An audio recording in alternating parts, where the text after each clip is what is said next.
Welcome back. 5 Republican senators broke ranks on Thursday, siding with all Democrats to advance a resolution that would block President Trump from using military force against Venezuela unless he receives prior approval from Congress. The Senate is expected to take up a final vote on the War Powers Resolution this week, with only a simple majority vote needed to pass. Joining me now ahead of all of that is South Carolina Senator Lindsey Graham. Senator, it's good to see you this morning. Thank you for being here. And I want to get your reaction to what we just heard from Reza Pahlavi. But first, can you tell me about this war resolutions? Why is the Senate trying to clip President Trump's wings at a time that the world is getting more dangerous? We just saw what's going on right now in Iran.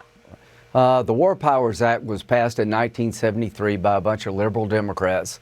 It's a power grab by the Congress against the commander-in-chief. Every president since 1973 has rejected the idea that Congress can substitute our judgment for theirs.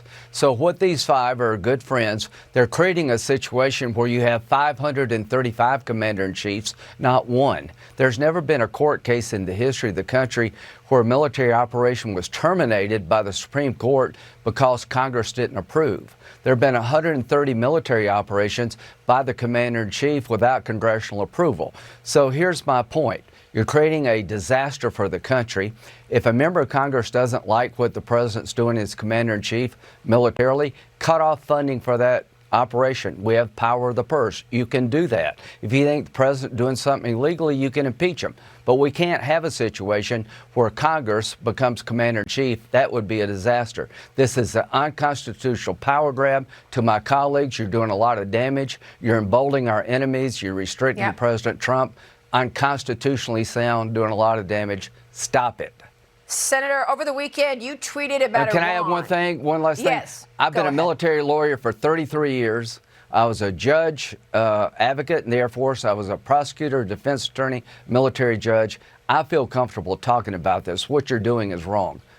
Go ahead. Senator, over the weekend, you tweeted to the Iranian leadership, the Khomeini regime. You said, if you hurt the people, if you kill protesters, this will not go unchallenged. What are you saying? Do you want America to go into Iran and take out the Ayatollah? I don't want a military invasion of Iran. I don't want any boots on the ground. But President Trump has chosen wisely to be with the protesters. He's the first president since 1979 to pick the people over the Ayatollah. President Trump says, if you continue to kill your people, all hell will break out, all hell to pay. That's as strong as when Reagan said, Mr. Gorbachev, tear down this wall. President Trump is not Obama. He picked the people over the Ayatollah. Here's what's going to happen. We got to make action match the words. I'm looking for action, not an invasion, that will do three things. Be a game changer. The people will be emboldened. The Ayatollah will be deterred. If we don't create deterrence after whatever action we take, we made a mistake. If the protesters are not stronger after the action we take, we've made a mistake. So we're in a spot now. This is the biggest deal since the fall of the Berlin Wall. Regime change is what we're talking about, not from Lindsey Graham, but from the people. The people of Iran are tired of living the way they live. If you're a 16-year-old girl and you don't wear the hairdress right, they take you off a bus and they kill you. The people don't want the Ayatollah anymore. I don't want him. If we can get rid of him, it'd be the best thing could ever happen. But if he stays, if after the people go back into the streets yet again, they've done this before, Trump's got their back, Obama didn't. But if he hangs on, the Ayatollah, it'd be the biggest disaster in the Mideast, like maybe forever.